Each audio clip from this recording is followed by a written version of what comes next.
Bonjour tout le monde, jour 75. Je fais cette vidéo avec plus d'une semaine de retard parce que je voulais encore chercher quelques petits éléments supplémentaires.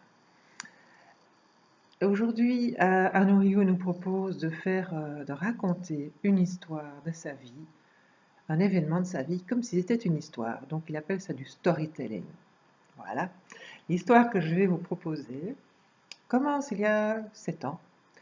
Je téléphone à une tarologue et elle m'explique qu'il y a beaucoup de tristesse dans ma vie et que les causes de cette tristesse ont commencé avant ma naissance et que moi, je vais les retrouver grâce à des indices et que cette histoire va débloquer,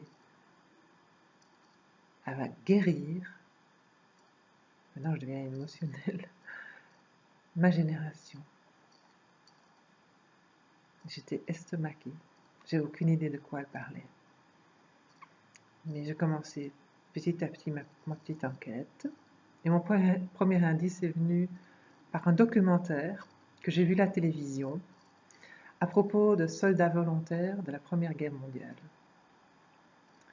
Et ils expliquaient clairement que les soldats volontaires sont rentrés beaucoup plus traumatisés que ceux qui avaient été réquisitionnés parce qu'ils sont partis avec beaucoup plus d'idéalisme, c'est clair.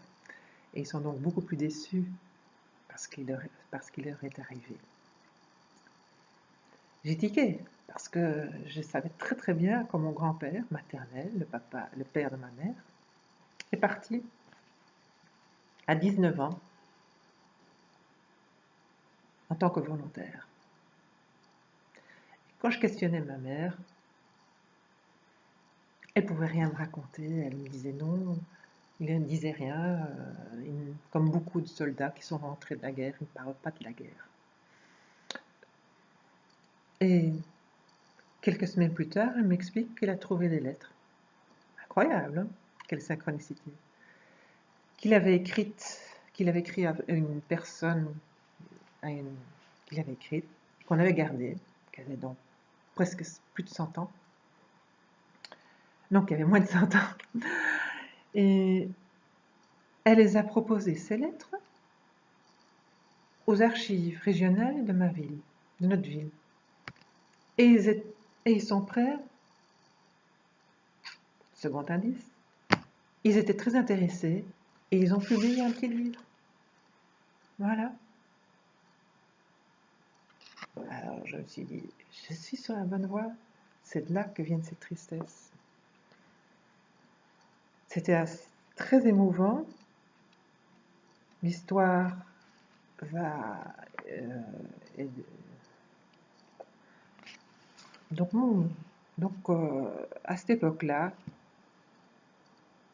la Belgique avait été envahie par les Boches. Je vais dire les Boches parce que je préfère dire les Boches que les Allemands. La Belgique avait été envahie par les Boches et tous ceux qui voulaient les combattre devaient donc quitter la Belgique et contourner la Belgique pour arriver au front de la Somme. Donc mon grand-père s'est inscrit dans une filière et le 16 décembre 1916, on frappe à la porte, c'est le moment venu, il a juste le temps de dire au revoir, on le cache dans une cale de bateau pour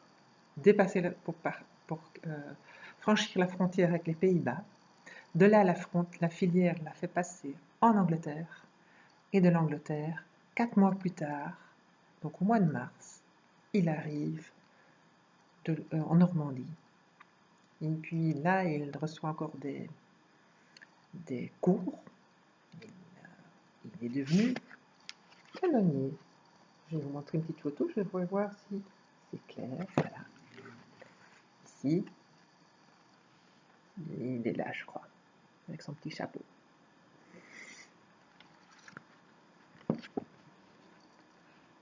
Il a écrit des lettres. Je vais vous lire un petit morceau. Je suis tout différent aujourd'hui, depuis que j'ai reçu votre lettre. J'ai un moral excellent. Maintenant, je tique quand il me dit j'ai un moral excellent, parce que la suite est assez étonnante. On bombarde maintenant, nuit et jour. J'ai un moral excellent. J'ai eu beaucoup de chance. Je devais faire une corvée pour décharger des wagons à la gare. Tout ce matin, les Boches ont essayé de la bombarder. Heureusement que la brume les empêchait de bien régler leurs tirs. Les obus tombaient 30 à 60 mètres plus loin.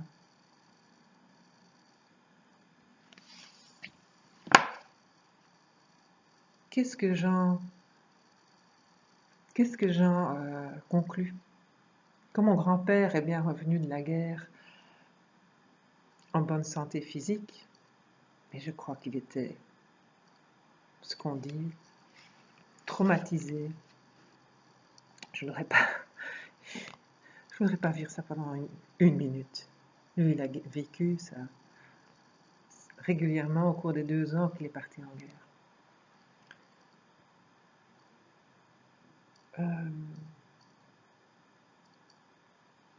Sans rentrer trop dans les détails, ça explique que mon grand-père ait eu, comment on appelle ça, un traumatisme post, je sais plus, PTSS, oui, m'explique, déclare beaucoup de choses. Voilà, je suis un petit peu émue. Voilà. Honnêtement, je suis émue. Déclare beaucoup de choses que ma mère fait, pense, comment elle agit, comment elle est. C'est comme si ma mère était encore toujours en train de montrer qu'elle n'était pas faible. Je suis persuadée donc que mon grand-père, que la guerre ne s'est jamais arrêtée dans la tête de mon grand-père. Il a éduqué ses enfants comme s'ils ne devaient jamais faiblir. Il les a éduqués d'une façon très spartiate. Hein, et ma mère est toujours en train de se défendre. Toujours, toujours, toujours. Il y a encore moins longtemps, je suis tombée sur un article qu'il y avait quelque chose comme les troisième génération victimes de la guerre. Ça fait déjà des années que je suis au courant que les enfants, les arrière-petits-enfants de personnes qui ont été dans les camps de concentration sont les troisième génération, victimes troisième génération, mais je n'avais jamais pensé que moi, j'étais dans le même cas. Surtout que, à la différence que ces soldats sont revenus de la guerre et on n'a jamais, jamais pu leur expliquer pourquoi ils se sentaient si diminués, et on n'a jamais pu expliquer à la génération de mes parents pourquoi leur père était si diminué. Et donc ces non-dits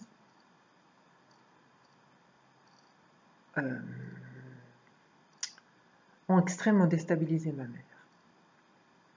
Ma mère est tout le temps très sensible aux mensonges, toujours en train de chercher la vérité, ce qui se cache derrière les choses. J'ai jamais très bien compris pourquoi elle était comme ça. Et maintenant, beaucoup de choses déclarent son comportement. Si on pense que mon grand-père, son père, est rentré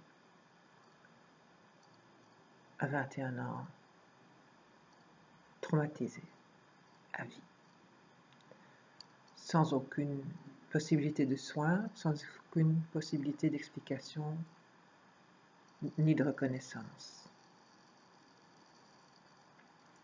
de ce qui lui était arrivé.